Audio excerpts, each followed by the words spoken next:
Are you ready?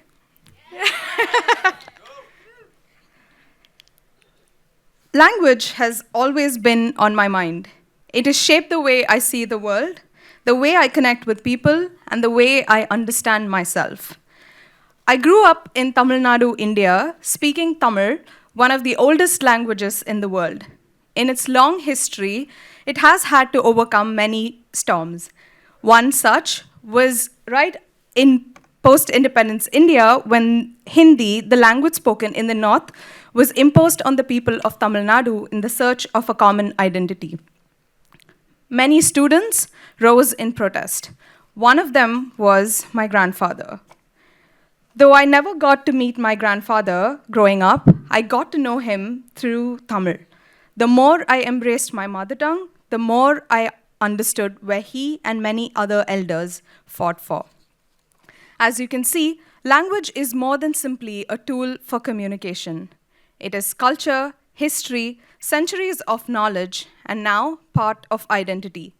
This ability to speak, be understood, and heard in a language of one's choice is not just language freedom, but language justice. And language justice is social justice. When I moved to New York City, I was most excited by the aspect that there were about 700 or 800 languages being spoken here. But what happens in reality?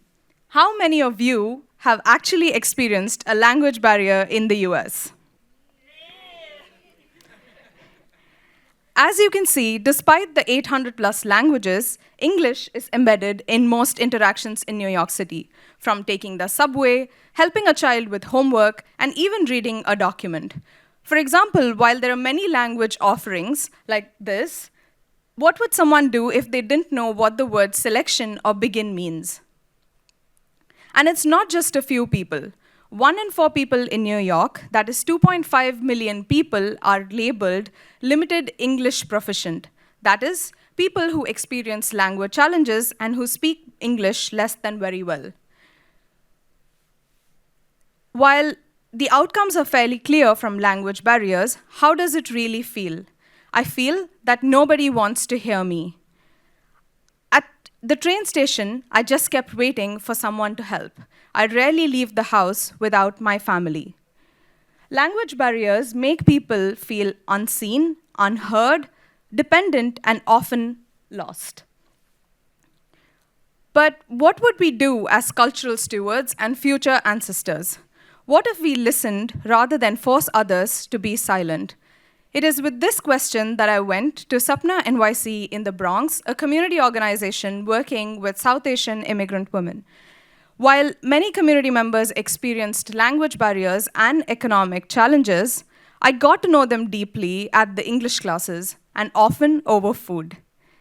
While they experienced many of these challenges, they were often mothers, caregivers, and future builders, mothers who poured their lives into building and growing families.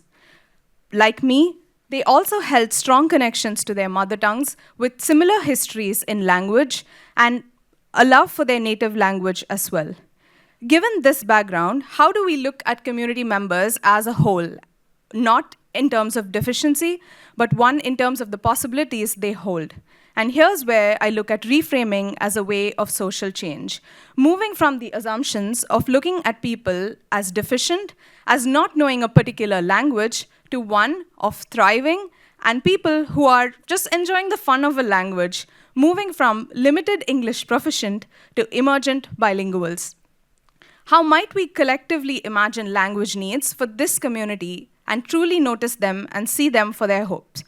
Hi, my name is Susanti, and this is my project, Word of Mouth. Getting to know this community deeply, I heard, unlike common expectations, of a dual language need. And unlike expectations, language barriers for many of the mothers were not just outside as they stepped outside their homes, but even within their homes as their children and partners often learned English. As many of you know, practicing can really create faster learning. But what would practice look like for community members who were alone for most of their day? And here is where we look at kitchens as classrooms and drew a seat at people's tables.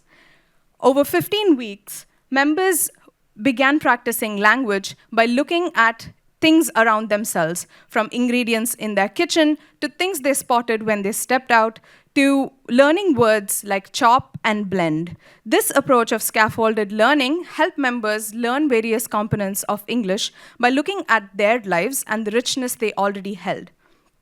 But not just about language learning, this really created questions about the complexities of learning something as an adult.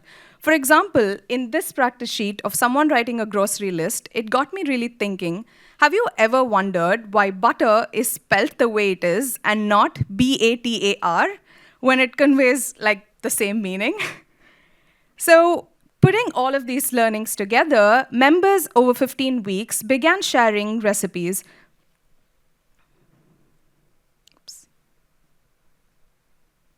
Oops, okay.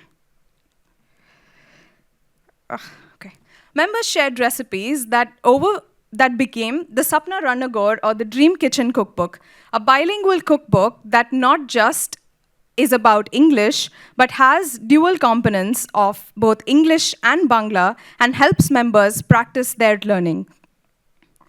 I saw my book and was so happy. I would like to share this cookbook with my girls, with my siblings, and they will share this with their daughters, said one of the participants.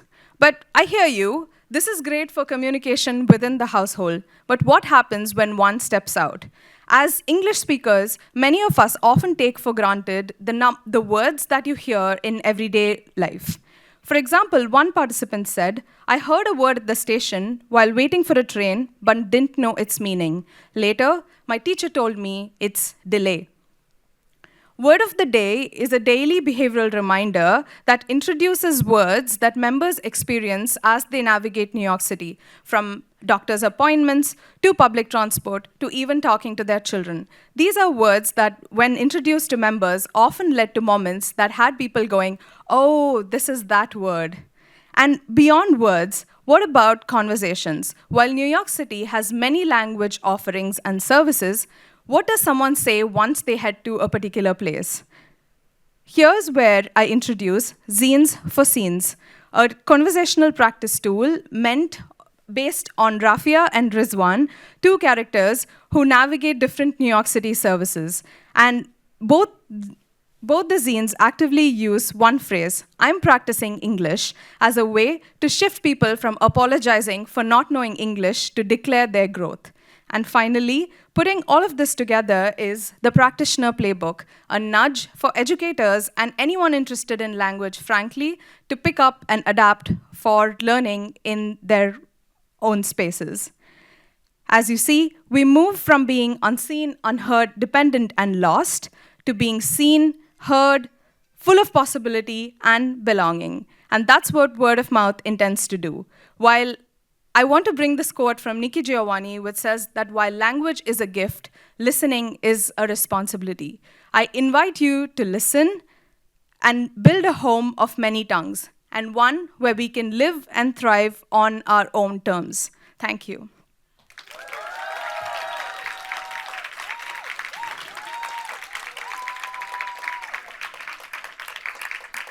This work wouldn't have really been possible without the mothers at Sapna NYC who spent most part of their last year with me, to my teachers, my parents who are probably watching online, and to all my friends and classmates. Thank you so, so much.